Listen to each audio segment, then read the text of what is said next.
Good morning, students. I hope you and your family are enjoying good health. I am your English teacher, and today I will be delivering my second lecture of English language from your books with the help of media and personal knowledge. Before we move on to our today's topic, let's have a quick recap of the previous lecture. Students, in our previous lecture, we learned about four adverbs: just, already, still, yet. All four words relate to time in the same way. We talked about how English learners find it difficult to understand where to use them properly.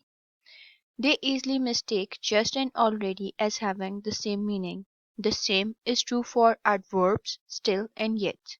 So we discussed a conversation between two people and used these four adverbs in sentences to make their meaning clear.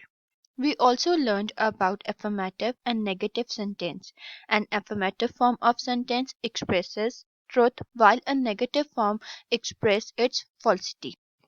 Let's move on to our today's topic. You can find this topic on page number 20 from your student's book. In this topic, you will be going to learn about active and passive and perfect tense. I have already planned a small and easy exercise for you all to learn about active and passive and perfect tense. Before starting the topic, let's quickly revise some of the rules for changing voice of the sentences with example, rules for changing the position of subject and object, rules for changing pronoun. Language focus 2 active and passive perfect tenses. Exercise change the following sentences into the passive voice. The teacher praised the student. The students were praised by the teacher. To get better understanding about the use of active passive perfect tenses, look at the page number 20 of your books. You can see a blue box with complete information about active and passive. Look at the sentences formation in present perfect simple and in past perfect simple. You will use subject plus has have plus past participle in active voice, while in passive voice you will use subject has have been past participle. In past perfect simple we will use had rather than has and have. In passive voice we will use had been. How this structure is used in the sentence given below. We use an active tenses when we know and when we want to say what did the action. We use the passive tenses when we don't know or it is not obvious who did the action. We also use the passive tenses when we want to put the more important noun first. We can use by after the verb to say who or what did the action. Before knowing about present and past perfect tenses, you have to learn about present and past participle. Now the question arises how present and past participle is formed. Present and past participle. Present participle is usually formed by adding ing. Past participle as adjective is usually formed by adding ed or en to the word. In this slide, the usage and example of present participle are given on the left hand side while the example of the past participle are given on the right hand side. Now moving back to our today's topic, language focus to active and passive perfect tenses.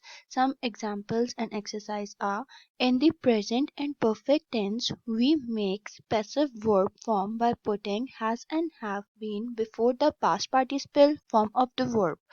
I have finished the job has been finished by me. Some more examples are given below. You can read it by your own self. The past perfect tense in the passive voice is made by putting had been before the past participle form of the verb.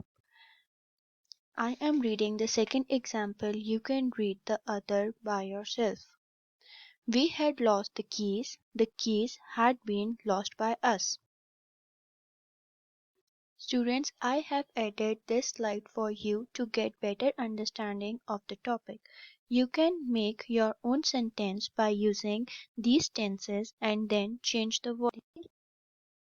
Your homework for today is, by the help of previous knowledge, you are going to complete your question number 1 and question number 2 on your books.